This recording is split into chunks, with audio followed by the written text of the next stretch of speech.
Is no one booking your Airbnb? Maybe you're scratching your head trying to figure out what's going on. I'm Mindy Nicol, and in today's video, we're going to cover some key things that hosts need to know to truly stand out, get 5-star reviews, get more bookings, and build a thriving rental business. My guest today is Dawn Lamattina Asher. She runs an experiential marketing and branding studio for short-term rentals and has some of the answers you may be looking for. Dawn, it's great to see you. Thanks so much for joining. Yeah, thank you for having me. It's great to be here. I'm excited. We did have another video with you, I think last year, where you went over hmm some key things people need to know. So I Yeah, thought, we did a whole listing audit and mhm, we walked through a few listings and had some fun creatively, kind yeah, of walking through each home, touring each home. yeah. That was a good time. Yeah, thank you for having me then too. Absolutely. But I think your story is fascinating. And I know that you've been on quite a few podcasts recently. And I wondered if you could kind of give us a little background into Mhm. your how you got into helping short-term rental hosts. Yeah. Well, my name is Dawn, and my company is called the Olive Jar. We're an experiential marketing studio that serves vacation rental hosts, and we serve hosts with design, amenities, and media content creation. And this is all for the purpose of creating these very connective stays that build brand loyalty. And what our approach in that is by using those tools of design, amenities, and media content creation. We're actually using those things to invite travelers into a really co-creative experience where they can actually own the experience themselves. We're giving them just enough to not only imagine themselves in the space when it comes to media content creation, but when they are there to actually give them just enough to really make the experience interactive. And the more interactive the experience can be, that's where real memories are formed and real bonds are formed. And really, this work came for me. It came out of my history in experiential marketing with brands, and of course, it really started farther back when I started in film advertising, and I was selling stories, writing and producing trailers for movies. So I learned how to tell story very quickly in like 2 minutes and under, right? But over time and through the winding path of my career in event design and filmmaking and hospitality, creating meal experiences for brands and these like in these live event spaces, really. Experiential marketing in those settings and in what brands are doing every day was inviting those consumers, their customers, even team experiences, into these moments where they are truly building bonds with each other in the context of your brand. So though that's what we're trying to do for hosts. This is what we're doing for hosts. We're serving them by designing these experiential moments and overarching stories for your travelers so that your travelers can build bonds with each other. And the stronger the bond is between your travelers, the stronger their memories are. Their memory then is attached to your brand. So it's really about building that brand loyalty through an experiential stay. So marketing has to be attached to that because this is a business. And so we're working with hosts every day to um, make choices, make those design choices, make those amenities that are guest touch points, making choices that will guide guests through a really cohesive story of your brand, instead of, oh, a little bit of this, a little bit of that. Oh, like a lot of times if these decisions are made without clear creative direction, it's just going to be a modge podge of moments that don't really create a cohesive experience for guests. So that's our expertise in a nutshell, in a very long and delicate Yeah, no, nutshell. So I think this is a great time for us to be talking because I feel like we're at a turning point.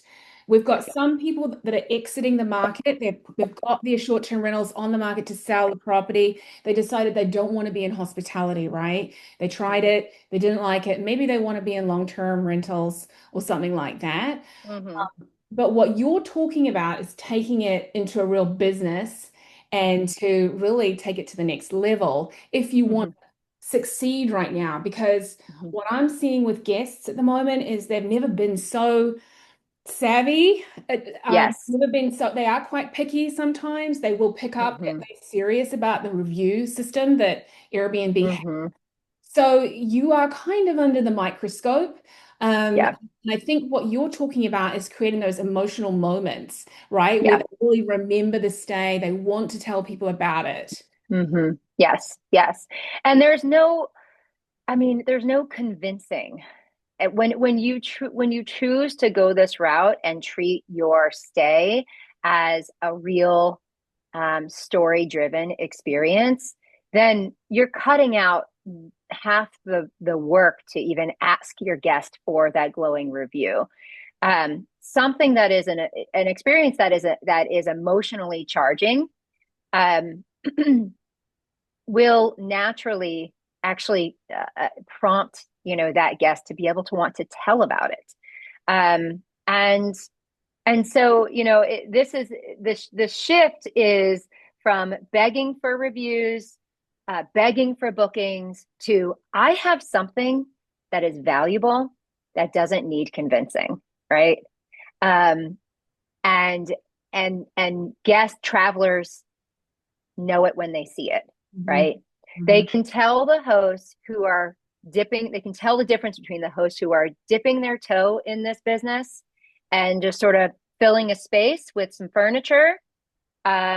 Sure, they might be giving some tips about, the local area, things like that, but you can really tell the difference between a host who's dipping their toe in the water and the host who is fully immersed and taking their own plunge, right, into this business, into a hospitality movement, I would say. It's like the difference between a host who is an investor and there to crunch numbers and there to make an ROI, and the host who is there right up there with competing with the boutique hotels of the world, mhm, right? And it doesn't mean that those hosts don't need to be mindful of budgets and that ROI, but a guests understand, they can feel it when this is just sort of an investment. It's like I said, the difference between someone who's just like flipped a house and somebody who wants to build a legacy, mhm. and that's something that's felt. So um, it really is. We are in a time where there is some weeding out that's happening, and it's a good thing because really we need to be elevating this industry. We need to Airbnb in short-term rental market, like it needs to, and it deserves the respect that it needs to thrive, but we're not going to get there unless everybody's on board. So Mhm. yeah, we are Absolutely. in that time. Well, what I wanted to do just before we jump in, Dawn, is just to cover Hmm. off some of the common issues that Hmm. I talk to a lot of hosts, and these are the kinds of things that are the main things. And if you're not already a host, th this is the sort of stuff that we deal with every day. I'm just going to Hmm. go through this list because I feel it's Okay. important. I definitely want you, Dawn, to comment on some of this Yeah, stuff and tell me what you think. But sure. these are the most common issues why short-term rentals might not be getting the bookings that you think you'd like or you need. Hmm. Pricing is too high for the area. Hmm. May not be pricing on a regular basis. Hidden fees. So Hmm. I see hidden fees, things like large cleaning fees can scare people off once they actually Hmm. go into Airbnb and try and book. Hmm. Discounts. So if you're on Airbnb, you know they offer not a non-refundable cancellation, which is there's a discount for that. So that if you're not offering that, that may be a reason why you could be losing Hmm. opportunity. The images are really, really crucial. So Yeah. low quality or few images. that can really make or break your listing. Mm-hmm. The cover photo is another thing that I think people don't realize the importance of, Right. which is the first photo they see on your Airbnb listing. So Mm-hmm. that has to be good. Clutter or bad staging is another reason. Mm-hmm. The title of your listing may not be compelling to people. Mm-hmm. So that may be another reason why you're just not getting the traction. Mm-hmm. Missing information about the amenities. Typos can put people off if it's not correctly spelled. Yeah. The neighborhood reputation, and if this is the case, you want to address any issues up front if you can. Location, is it too remote? Is it really where guests and visitors want to stay? And then if you have a new listing with no reviews, that can hold you back as well. And then Mm-hmm. last but not least, any past reviews that might have been, 3 stars, Yeah. not so great. Right. Right. Right. And I just wanted to get your take on that list to see what your thoughts are. Yeah. Well, I mean, I always say that we start, if you are wondering like where the starting point is, whether when you're troubleshooting anything, we start with your branding guide. And if you think about building a home, would you ever build a home without a blueprint? No. You cannot build a business without a business plan, right? We look at your branding guide as a blueprint for the guest experience that you want to offer, but also who is it that you are trying to attract? Who is your ideal guest? Who is your avatar? And now that has actually become more common language and there is a more common understanding about that. But a lot of times, like we might really gloss that over and put ideal guests into sort of just like these demographic buckets, like, we're serving families, with kids under 10, or we're serving couples, or we're hosting bachelorettes or whatever. Those are still really really broad um, avatars, and it doesn't those identifications don't really tap into the emotions and the values of those groups, those groupings, and quote unquote boxes that you have put your traveler into. And so what we do with clients is like we're always starting with a branding guide that not only identifies that, but now we break it down to what are their values, what are the feelings that they are hoping to feel, what do they want to walk away with, right? And so when we can identify those things, then we can talk about, okay, what is the aesthetic of this home? What are the guest touch points? Which amenities are going to matter to them? And I'm not just talking about hot tubs. I'm talking about touch points that are more personalized. It could be, a prompting that, guides them through anything like a scavenger hunt or a guided journal. It could be prompts that sort of guide guests into a really curated meal that's cooked in their own on the property, right? That maybe ties into the cultural, aspects of the location. All of those sorts of touch points, those we consider amenities, but we can't know what those details are going to be without truly understanding who our guest is and what they care about the most. And so we always start from that point, and then answers are given out of that framework.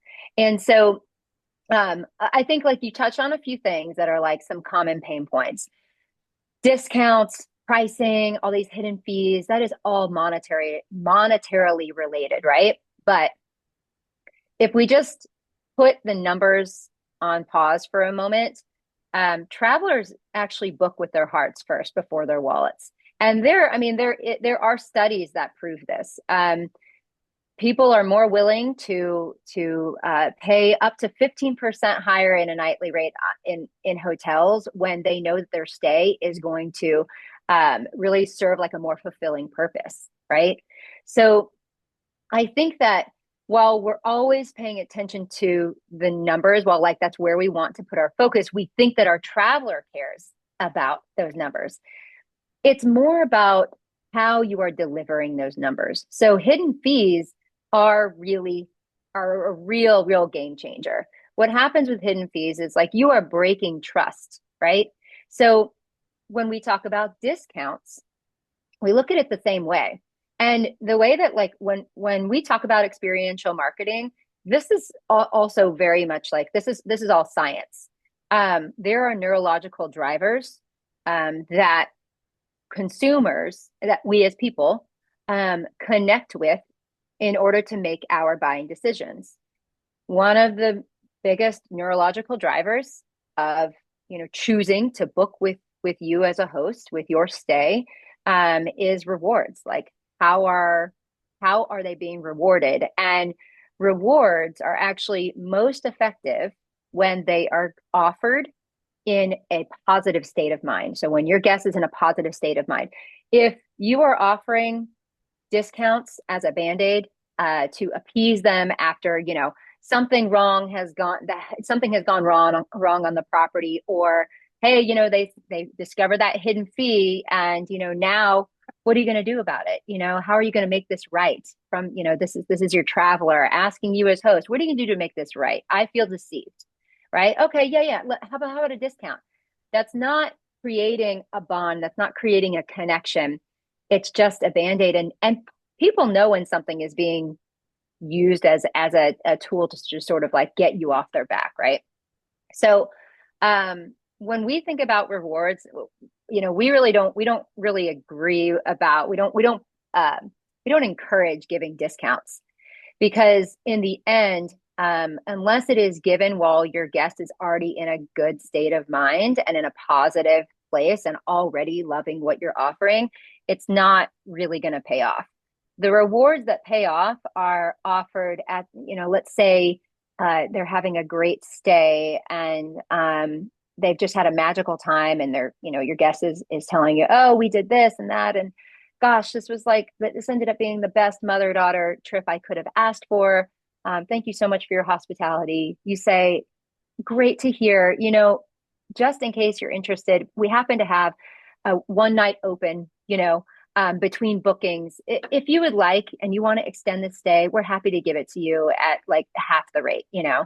That becomes that becomes a way to say to your guest, and this is how they're going to feel seen. What they feel seen by a reward like that, because you're saying, wow, that's amazing. I see what a great time you have had.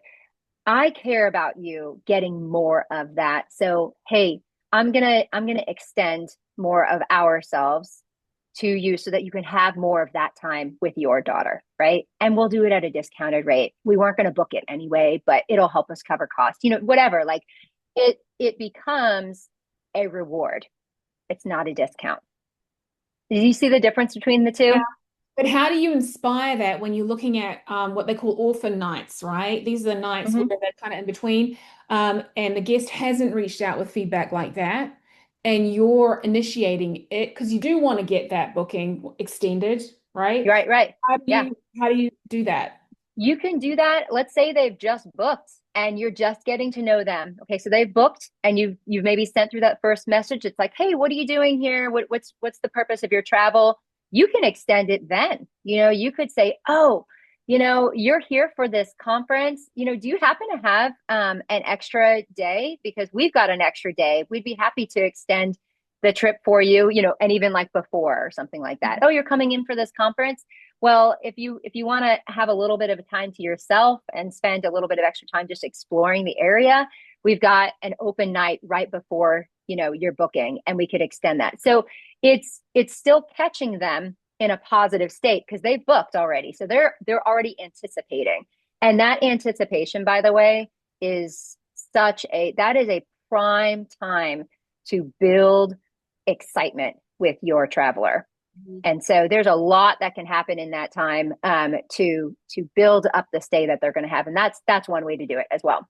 It's really humanizing the communication because I It think really is. sometimes, I mean, some hosts may be listening to this and they've got an automated system Hmm. doing it, right? And so it's not actually custom to Yeah. that guest. And maybe it's not possible if you have a lot of properties, you can't always do that, or if it's a management company. Hmm. and might not have that capability. But I think Right. what you're talking about really sets you apart Right. from other Right. hosts. Right. And I just want to be clear. Again, it's not about the monetary component of this. It's the experience that you're offering. So, like, let's even say like you're going to offer that extra day. What you want to do is offer it with an experiential framework. Hey, if you didn't get enough time, we've got a whole day trip planned for you. Like we've built out this entire experience. Maybe there's like a progressive meal that you've designed, like where you're taking your guests through to this restaurant for an appetizer, this restaurant for the meal, this restaurant for dessert, and then back at your place for a nightcap, things like that, where again, it's tied to the relationship experience that you're offering. What are you offering that's of more internal value, right? So that's where the reward really lies. It's not about the money. Okay, that's good. So just going back to your first point, the first thing, if you're just trying to get your business to the next level, you're saying Hmm. go back to basics, create a strategy, and know Hmm. who your customer is, correct? Hmm. Yeah. Know the things that they'll really connect to. And that's just a part of this is just we're talking about emotional intelligence. We're talking about empathy, and I just put out a newsletter today about this, about legacy. You as a business owner, you probably, it's very likely that you are trying to leave a legacy. Generational wealth, scaling, financial freedom. These are all very common words in this industry. You're investing because you are trying to achieve these things. You do want to leave a legacy, whether for whatever, fill in the blank, right? um so is your traveler. Every trip that they are taking is another stepping stone in the story that they are telling and trying to live themselves. Your stay is a part of the legacy they are trying to leave. It's whether it's even alone time by themselves, taking care of themselves for a solo retreat. That's a part of them, doing what they need to do to live a better life, right? So whether it's when you're hosting couples or families or singles, it's everyone's making a choice to stay. um Very few very, I would say, like, if you aren't serving travelers who want to connect to those more purpose driven choices, then I don't think you're just ultimately not going to be building a hospitality business. You're going to be offering a place to sleep, right? And those are two different things. So And I think one of the things, Dawn, and this is what I do with I've got a tiny house here in St. yeah. Augustine. Yeah. Um, I love it. I do a guest guide, and I'm Yeah. really big Mhm. on restaurants. So I have all of the restaurants that I personally love in different, whether it's for Right. tacos or Italian or whatever it may be. So they've got a list, Right. and they've got all the boutique stores and Hmm. salons and things like that that I would trust to send somebody to. So Right. they're getting my advice when they walk in, and I actually offer the guest guide through Hmm. the guest communications before they stay. They love getting this PDF because then they can go Hmm. through it and make decisions. And I just going back to the experience, I want to give them a food and wine experience of St. Right. because we have such an amazing, Yeah. we have so many restaurants here, right? Yeah. Yeah. So that's my way of adding value to not just Yes. the night day, but they walk in, they've got the list, they know where they're going or where they need to make reservations. And so Right. automatically they feel like a local. Right. That's such a good point. We started the Olive Jar out of the pandemic. I'm gonna get to my point in this. Okay. We started the Olive Jar out of the pandemic. Um, my family, like most around the world, all over the world, we wanted to get away to escape our current situation, whether it was like, your city had certain mandates, your kids couldn't go to school, whatever it is, and we wanted to escape. We wanted to escape. But as time went on and we became more and more isolated, what I discovered was that I don't believe that we were trying to get away to escape. I believe that we were trying to get away to reconnect. Okay. And that's reconnect, find belonging wherever we went. So whether, we were away for a weekend or away for a month, we wanted to, and still do. This is not changed. I think that the pandemic just sort of really highlighted this and made this truth come to the surface, right? We want to go, we want to travel to places where we can live a different life, but in the same skin, right? So we want to live like the locals. We want to explore other cultures. We want to have these really layered experiences that tell us, oh, we belong here too. And so what's interesting about what you're saying in the guide that you're offering, those are so key. I can't tell you how many short-term rentals I still visit, even that might be beautifully designed, have no guide. And then I'm left to scroll Yelp, whatever, blogs, whatever, just to get some guidance. And I know that a lot of hosts too will put, their guides like on they're digital or they're baked into the Airbnb page. I'm sorry, it's so discombobulated that it's not an enjoyable experience to go through all of those links just kind of scattered within the Airbnb app. Also, I want to be off my phone. I don't want to be looking at my phone all the time. So whenever I have something that is just in my hand as a guide, it's just so much more grounding. It literally brings you into the present. And I actually believe that, we're in a time in history where with so much digital, just bombardment, every day we're being bombarded digitally. We're so attached to our phones that when we go away, it's difficult to disconnect from those devices. And so when something is given to us in print, it almost feels like, oh, this is like a throwback. This is like nostalgia. This is the analog experience. So I think that what you offer in just printing something is still surprisingly very rare, but it's so valuable. And then the other point that I'm going to make here, and sorry, what you're also offering in that, I do want to highlight this, it's trust building. Because not only are you proving your expertise, but you're nurturing your guests through their experience of the local outside your four walls. You're saying, hey, I've got you inside these four walls, but hey, I've got you the moment that you step outside as well, right? I'm going to help you go on your way and go on this adventure in our own town, right? So you're nurturing them. And that type of nurturing actually builds trust.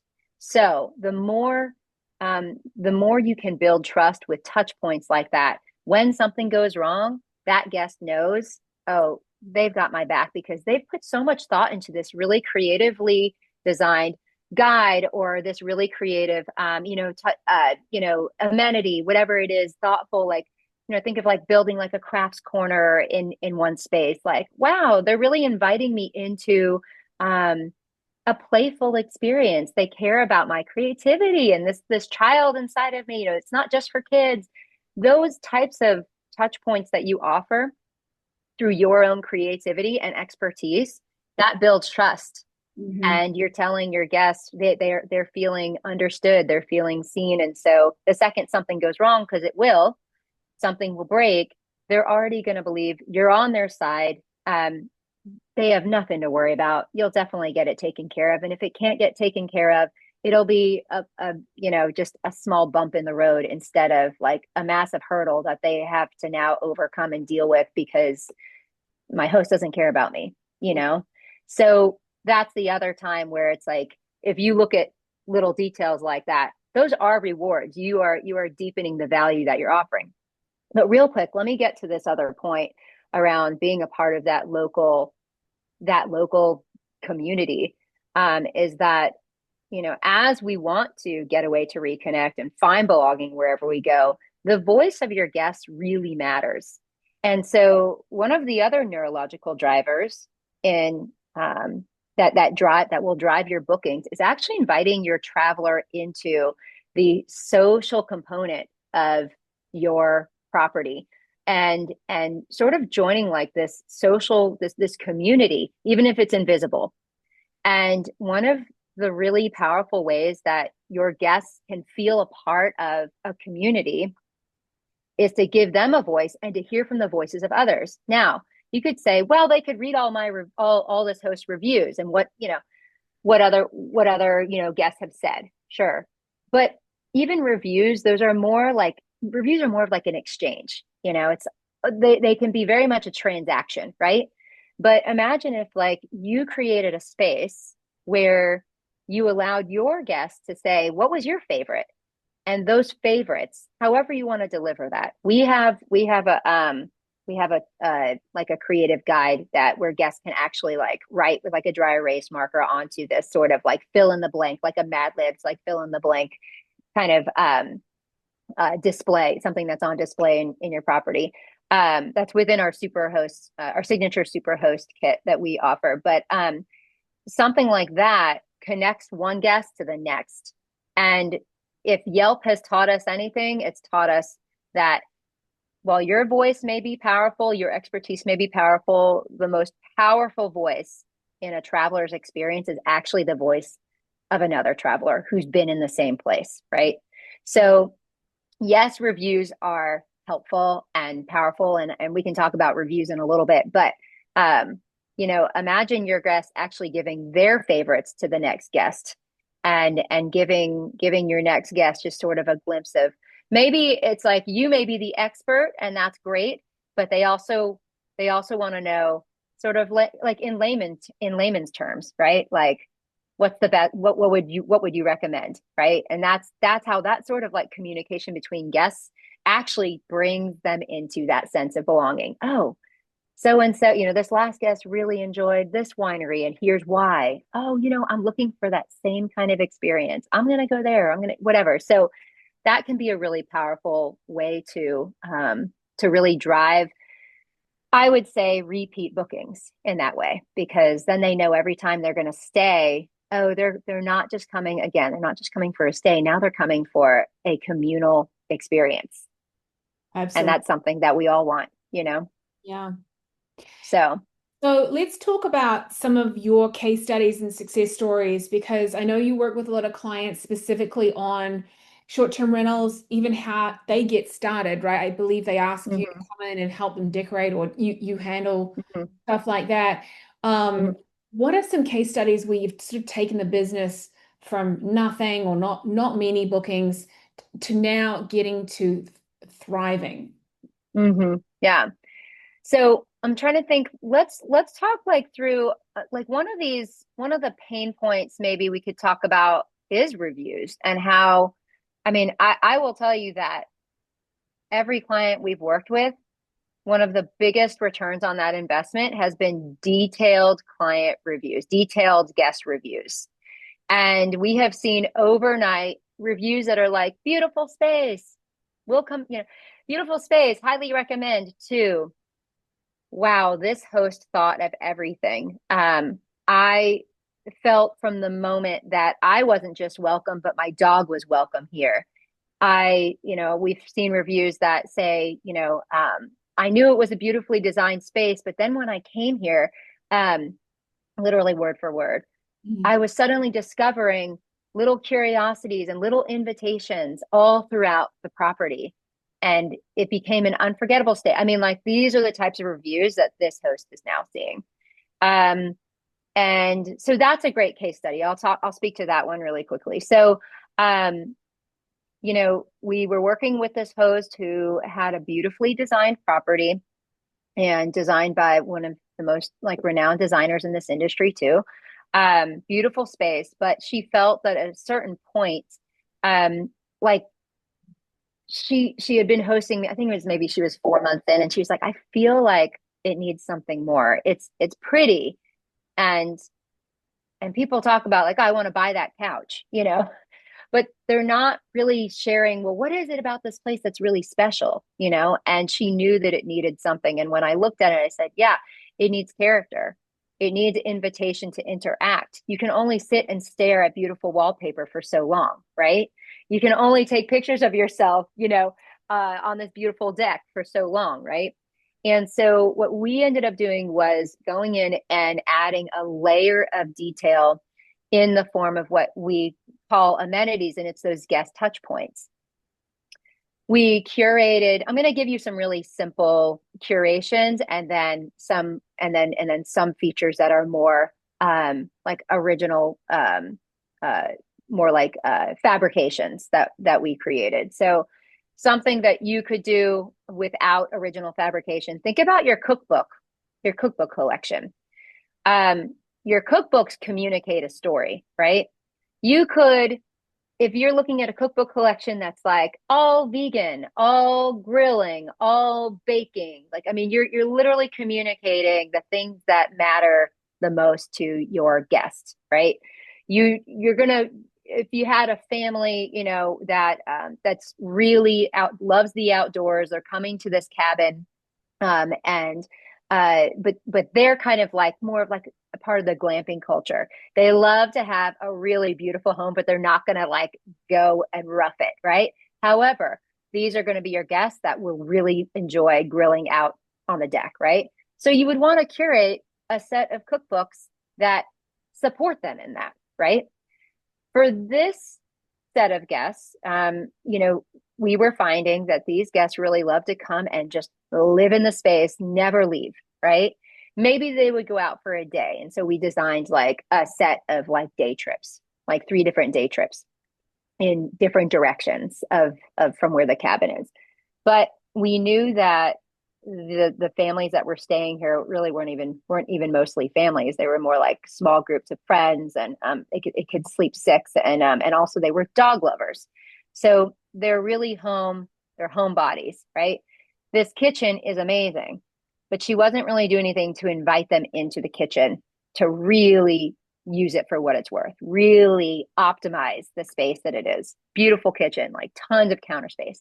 So we curated a set of cookbooks that really tied into the theme that we had established, which was joy.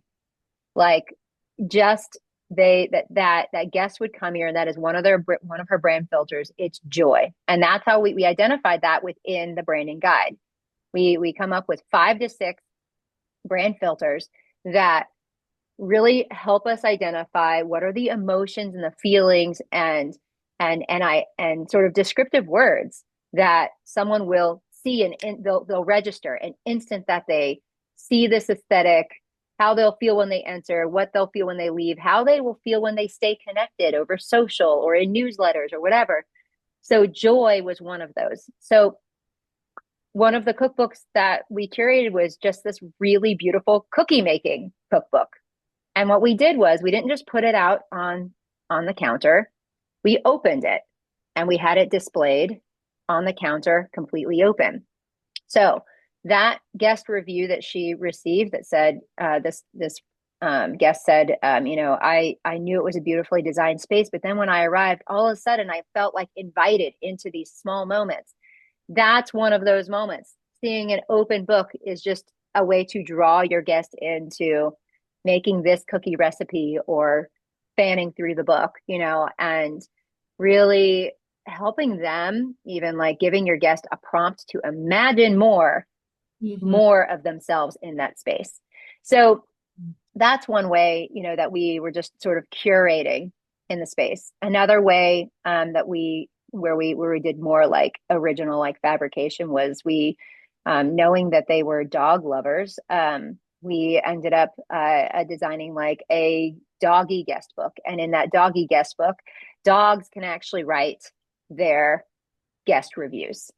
And her guests have, you know, have been filling that book. Every guest, even she said she's even, I recently caught up with her. She said she's even had guests who didn't come with dogs, but they wrote in the book from their child's point of view. Oh, yeah. And so the reason that we even provided something like this was that we knew that their guests were dog lovers. So we wanted to give them an opportunity to connect with their loved ones, their most cherished loved one being their dog.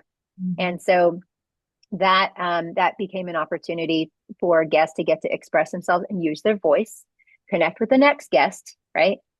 And then a Polaroid camera was provided for them to take a picture of their pup in this dog house that they have, where it's like the dog's accommodations.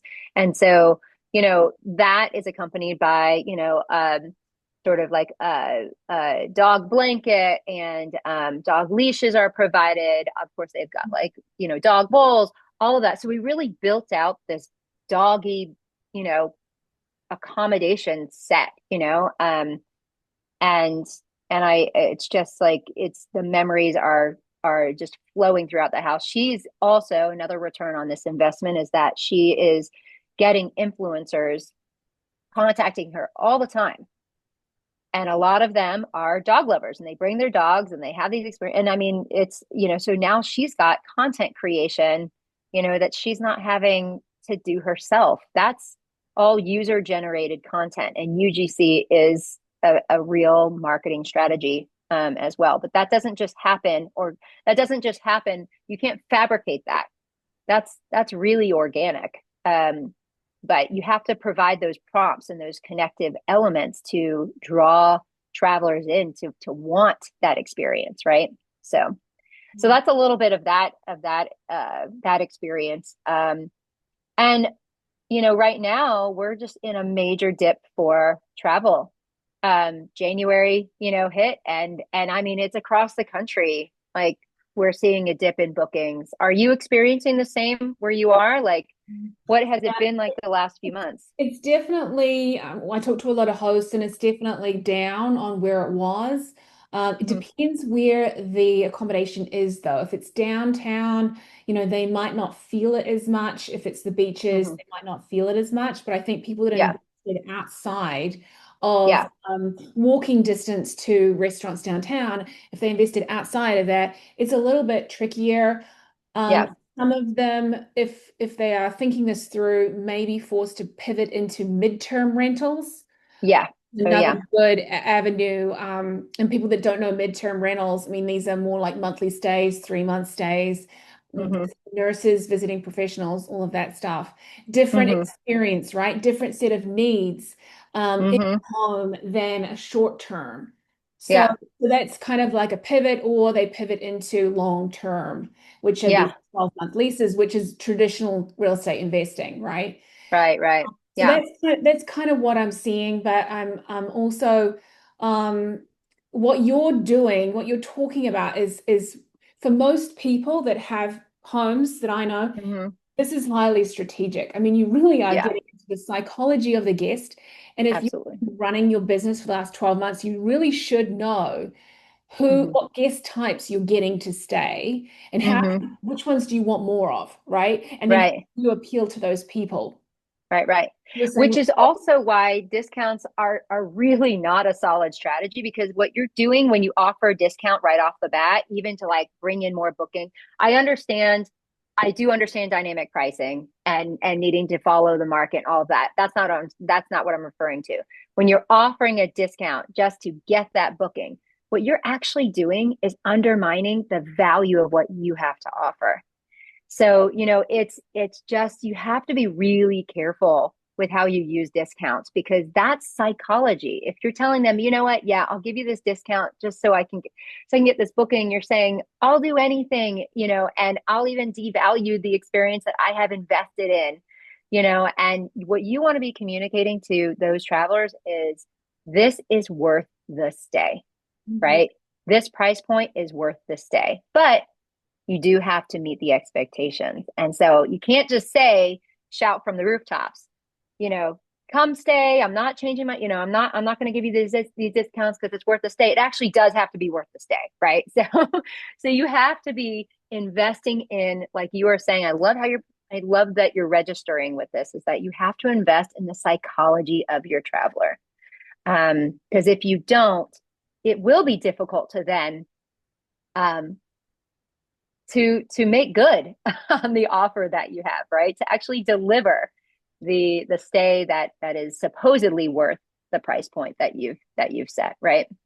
So Yeah, you mentioned influencers before, and yeah. I think this is an interesting point because, not everyone's receiving interest from influencers, but they might have a great experience.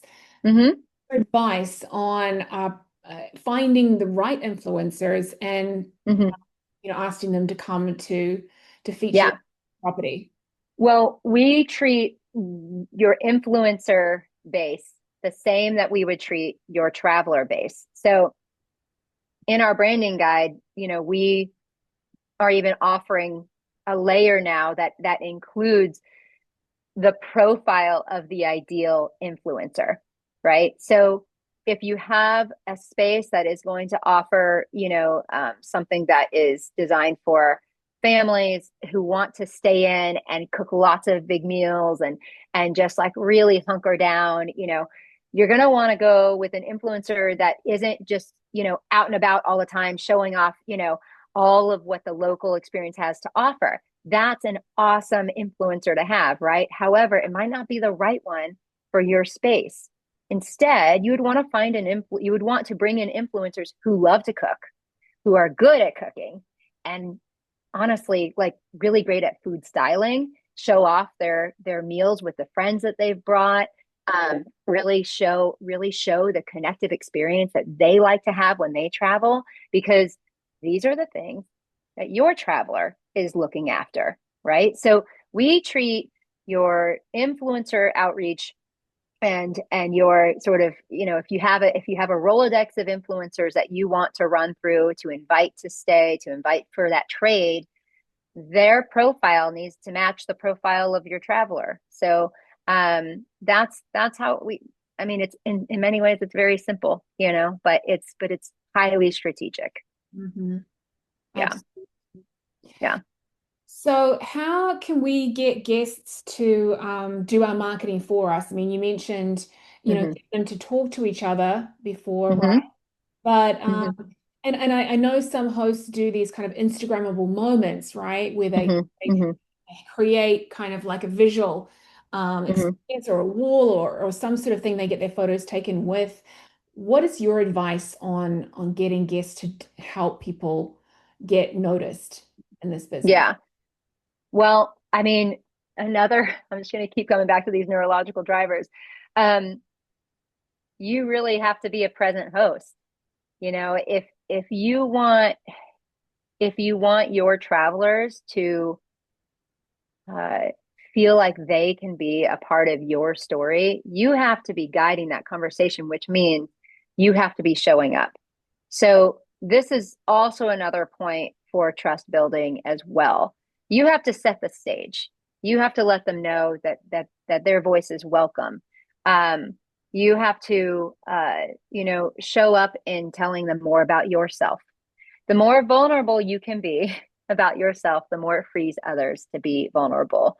Brené Brown, do you follow her at all? Yeah. Hmm. She's been preaching vulnerability her whole career, and it's scientifically, driven. This isn't just all touchy-feely stuff. Like there's real research that shows the impact of vulnerability.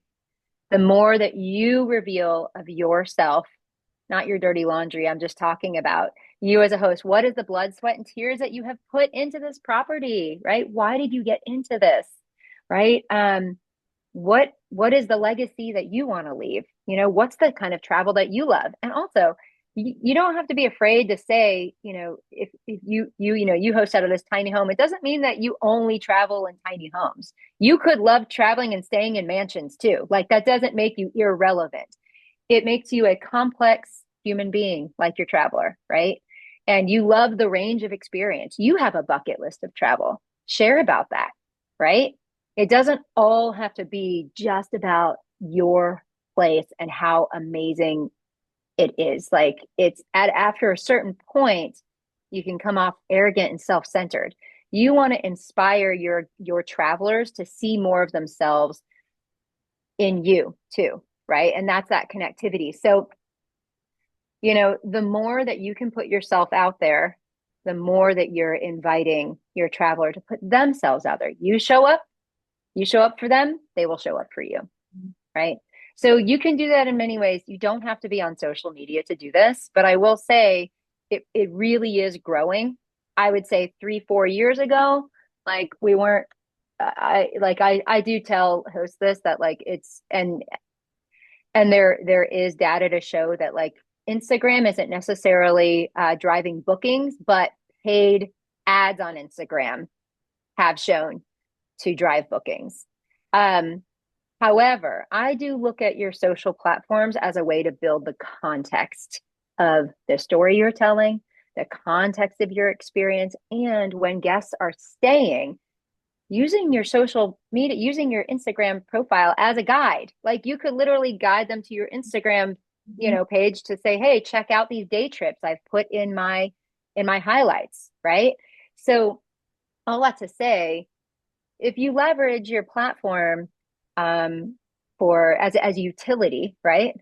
In that way, well, then you're also now inviting, your traveler into the digital space, the digital environment ecosystem Yeah. of your stay, where you show up more, you show more of your face, your story, all of that too. So it's it's it it's really about, like I said, creating that human connection. Because without that human connection, then it's kind of like, well, why would I share anything back if you're not willing to put yourself out there too?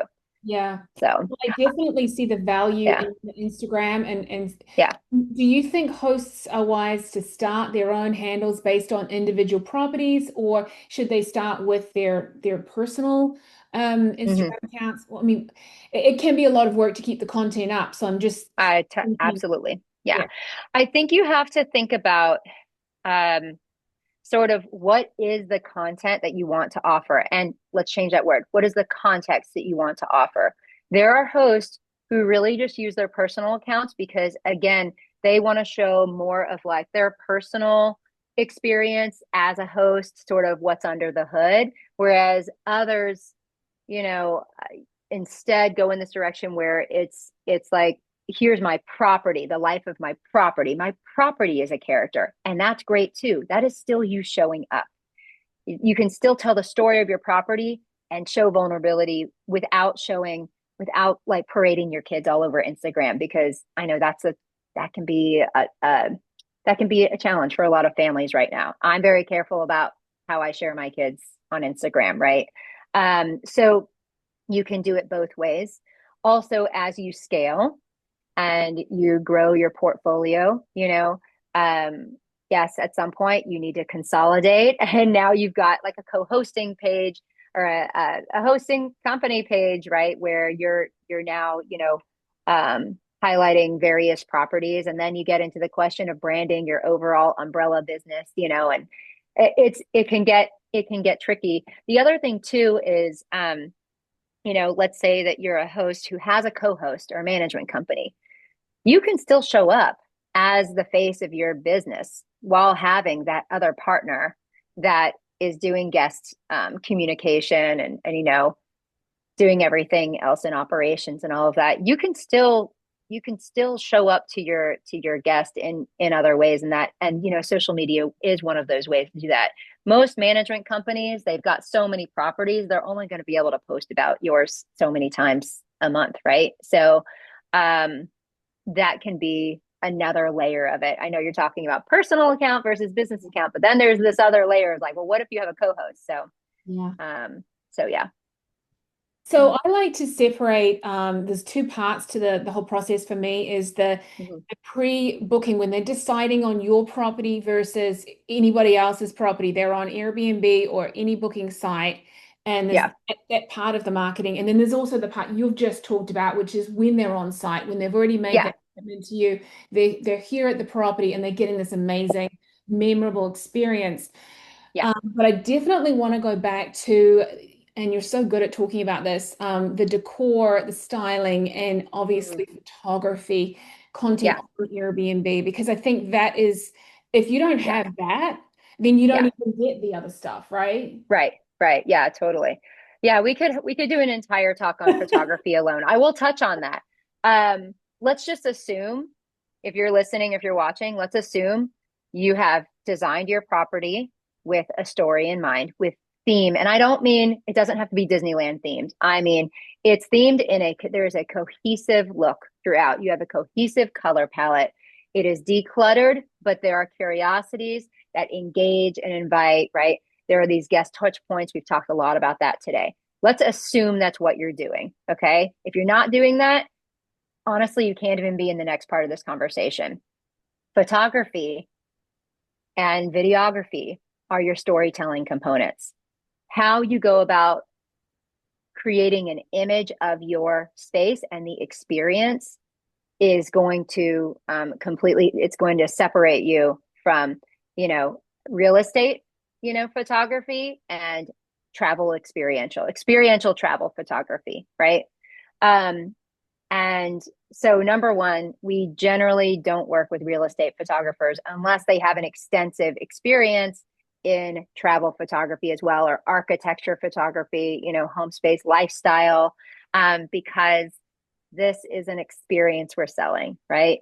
We don't need to show the expansiveness of a room. We don't need a fisheye lens to show how huge a room is. Now, yes, if you're hosting large parties, your guest count is going to be 10 to 15 people every time. Sure, you want to be able to showcase the space. However, doesn't matter how large your party is, doesn't matter how large that group is, everyone wants to feel an intimate connection with each other. So you have to show that. You have to show intimate details. You have to show intimate connection. So think about a movie. When you are watching a movie, TV show, whatever, if you follow, like next really good show you watch like one of the, best rated movies and shows right now.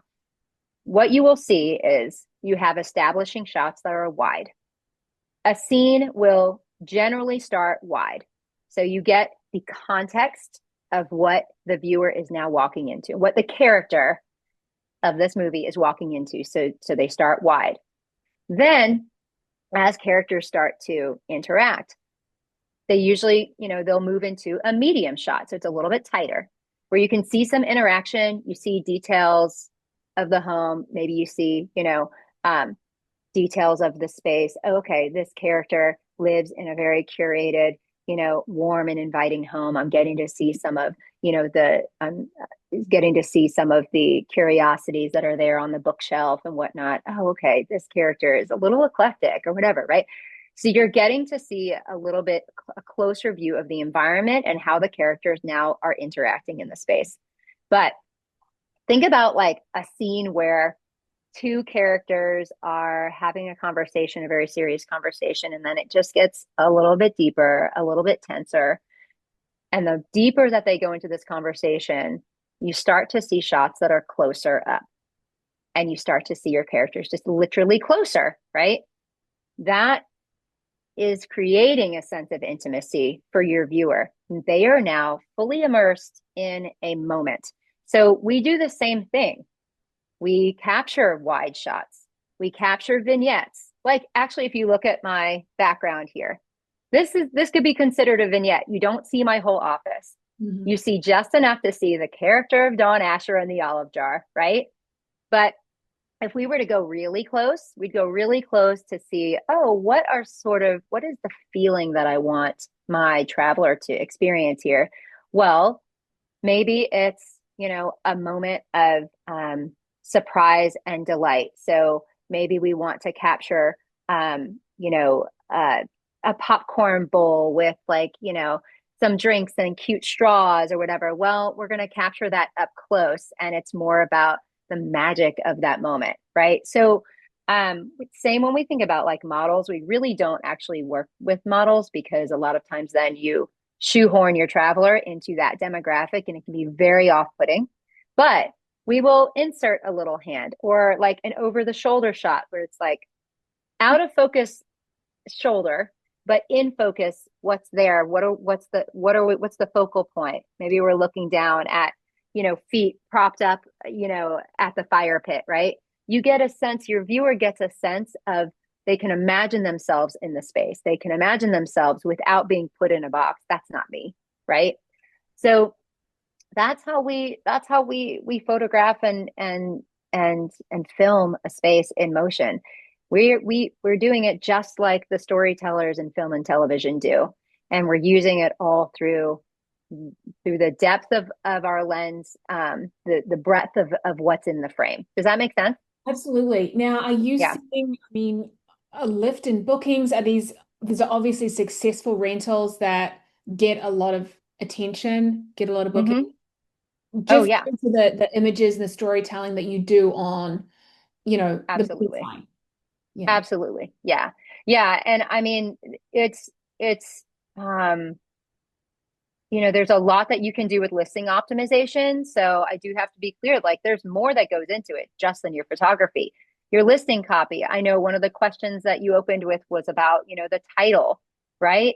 Does it does it have descriptors in it that are emotionally charging, right? It doesn't have to be all poetry, but difference between A frame in the woods to cozy A frame tucked in the woods, right, is different, right? So how that translates then and expands out in your listing copy. Of course, it doesn't have to be all poetry with listing copy. You have to be able to make it quick, right? You got to have your checklist of things, but just enough story about what this experience is going to feel like um, is what takes your viewer into, again, like this point of them being able to imagine themselves in your space. So it's a combination of visuals and copy. You can't have one without the other, right? But I will say that, yes, your visuals are going to be the first thing that catches an eye. So that unique selling picture, the USP, that's what you're talking about, that one single image. Yes, it's absolutely crucial. Would we use a food styled, moment, or like that one of those close-up shots for that single image? No, we wouldn't. But we might use a medium shot because it piques curiosity. It's like, oh, there's a there's some character in there. That's interesting. Let me tap into that. And I will say, actually, one of our properties in Indio, which is like outside of Palm Springs, it's really a part of Palm Springs. When we shot her place and we did a whole floor to ceiling design for her, she had started. Let me go back. This is a great case study. This host had started out on her own. She had done what she could do, and then she started making choices about like murals in the place. And she was like, oh no, like, what is my color palette? And, she was in conversation with us, and I was like, we might need to like take a few steps back. Let's do some branding together. Did some branding with her. And then like it ended up, we ended up working with her to style the whole property. Okay, so we get her all set up. And it's called the Cozy Cactus. It's out in Indio. She's been running now for 2.5 years, I think, almost. And even over time, by the way, as she grew, she started to hone in which travelers were seeking more, who were repeat bookers, and they were inquiring, asking, hey, do you have this? Do you have that? Whatever. And it gave us information. Oh, okay. You're really starting to attract families with little ones. I'm talking babies, infants, right? So as time went on, we did another layer of work with her, and we implemented a whole family kit that not only nurtures babies all the way down to like using like a premium brand baby changing pad, to designing a small nook that's for the parents to rest and have this special moment in their own primary bedroom. So baby's being nurtured, parent is being nurtured, all the way down to even providing honest baby line of shampoo and conditioner, right? So you see how we're like layering details. That's like babies, babies, babies. The second that we launched that family kit, she instantly got a booking specifically from a mom with like with an infant, and she said I was so excited when I saw that whole family kit. It's the reason that I booked. Okay, so that's just like one example of how we continued over time honing, right? Because your traveler's evolving, your place is evolving. But back to my point about photography. One of the things that we shot was this little moment of like a water pitcher, a cutting board with some strawberries, just like very like vibrant, colorful, matched her color palette and everything. There's nothing really special about cutting strawberries, but if this property is meant to host large groups and families with babies, right? It already communicates, one, water pitcher. Okay, you're hosting a crowd. Two, you're health conscious. You want to feed your kids really like whole fruits, right? And it's just fun. And so we have this shot of a pitcher and a cutting board with these few strawberries. It's a medium shot. So you can see the pitcher, you can see the cutting board with strawberries, but you see more of the space in the background You see a large table that can seat 8, maybe 10. I'm losing track now. I think it might be 10. Artwork on the walls, and it's an expansive, open concept Mhm. kitchen dining area, right? She put that on her as there has her unique selling picture. And when you scroll the page for properties all in her area, boom, hers pops out instantly. And to this day, even in the last year, having done no more new work on her property, because for the first year and a half, it's like we're adding things, evolving, right? That the whole last year, she's done nothing new, and she's still in the top 5% performing of an incredibly competitive market. Mhm. Yeah, it's So, just it's such an interesting way that you're thinking about this. And it really goes back. I used to do photo shoots for brands, not short-term rentals, actual products. yeah. And same thing, you storyboard out Mm-hmm. the images that tell us Yes.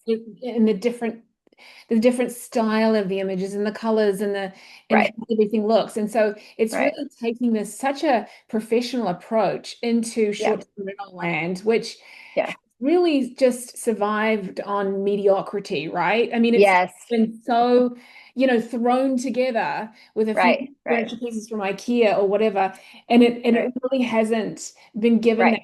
attention, right, that it Yeah. deserves. It's almost like mediocrity. Another word for mediocrity is just utility, Right. but we're traveling with purpose. We're traveling to have really unique memories. Even if you're traveling to attend a conference, you want to, I mean, the travelers you're going to pay for what you want to make, right? They want to stay in a nurtured space, especially like if they're at a conference all day. They want to come home to a really nurtured space where they can recharge and feel taken care of after their brain has been like, crammed with information all day, right? So it's like it's not just even vacation rentals that need to be thinking like this, right? So um the other thing too, as I think about, I love what you said about storyboarding. That is absolutely what we're doing here. I've just never actually used that term. I love that. We build out our shot list before we go into any photography session. Like we're very clear. What are we covering? What are the wides? What are the mediums? What are the close-ups? What are we doing? What are we food styling if we're doing food styling? What are the games we're going to pull out to capture and yada yada, all that stuff. But that unique selling picture should be rotated. I mean, it depends on the season that you're in, and it could be, oh, there is a special, there's a maybe there's a concert happening there at Coachella. Actually, this area is in the Coachella region. So, you do want your site, your listing does need to be active. It does need to change with the times and what's most relevant for that season, and like I said, local experiences that might be going on. So that shot that I'm mentioning about the pitcher and the strawberries, that's not the one that's up there all the time, but this is how this host now thinks as she is updating her listing, very, whether it's like by the month or by the week even sometimes. Um, so yeah, it's because it's all a story. It's all a story. So your listing has to reflect that story. And I think especially if your number one guest is on vacation, right? Because some Mm-hmm.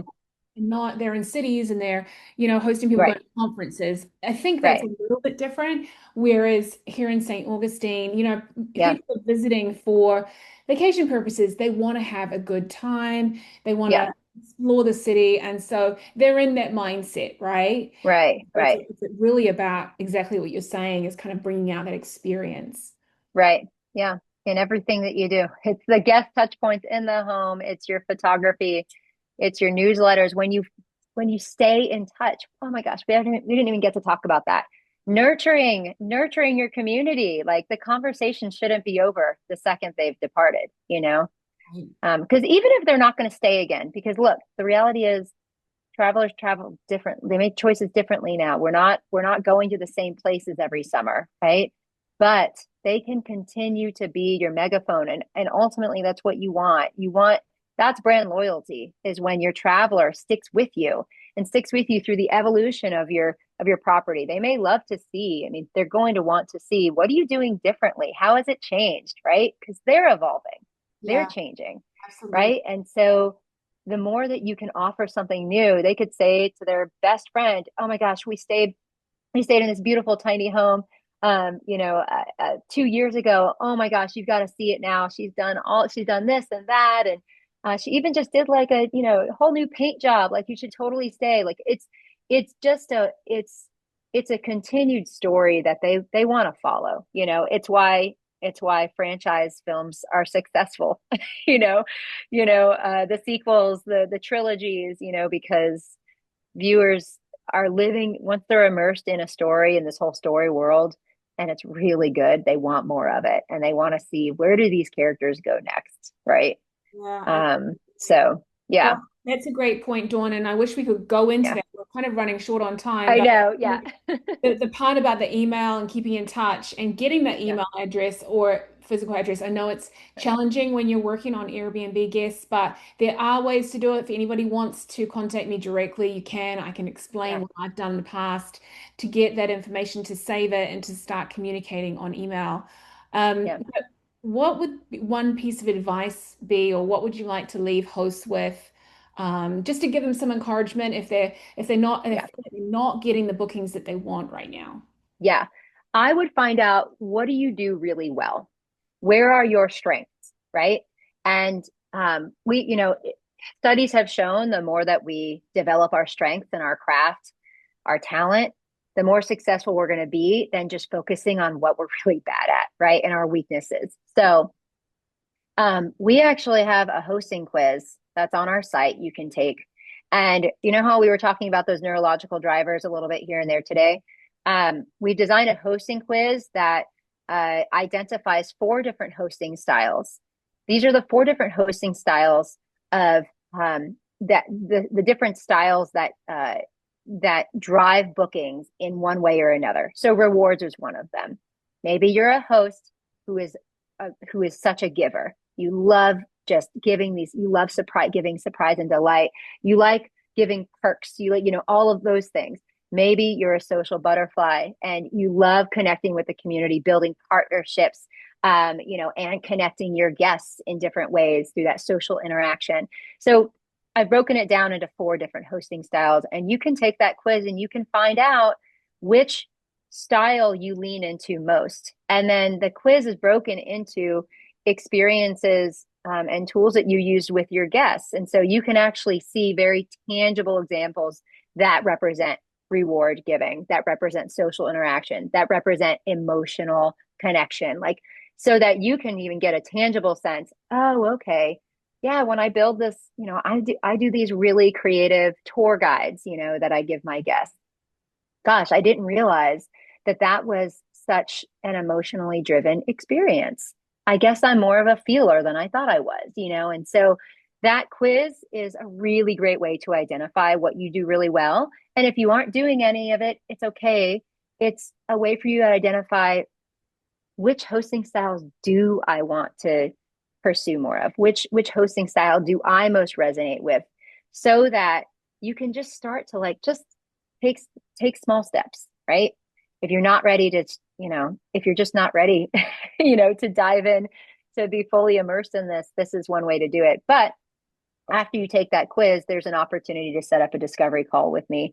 And we talk through those things. We talk through your results, and we talk through, well, what are some next steps for you where you can lean into that hosting style with a really strategic implementation, with a really, strategic plan to really make that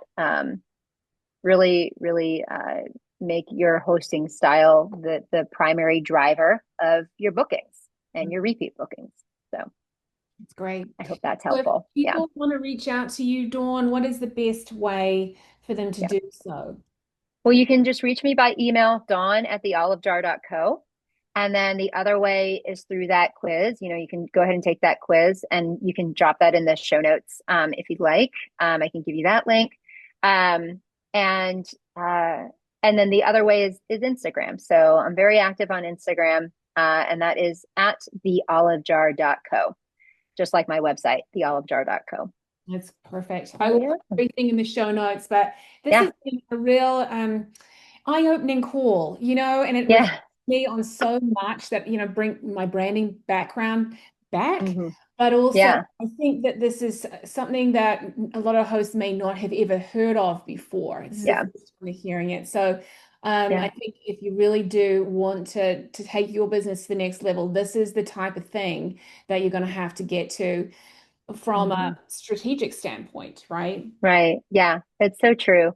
I mean, you wouldn't run any business just all by yourself, right? So we just really pride ourselves in the idea that like you really need a team, and it's not just hiring a single designer. It's like you really have to think about every department of your business like you would, like any other brand would, any other storefront would. So Mhm. yeah, I'm so glad that like this is also, sparked some things for you too. And it's just so Oh, great to hear more about your branding background. Like I don't mhm. even know if I realized that that was a part of your history. So that's really cool. I'd love to I like, started off doing marketing. Actually, I was in LA, working for Tourism New Zealand, doing marketing oh, and amazing.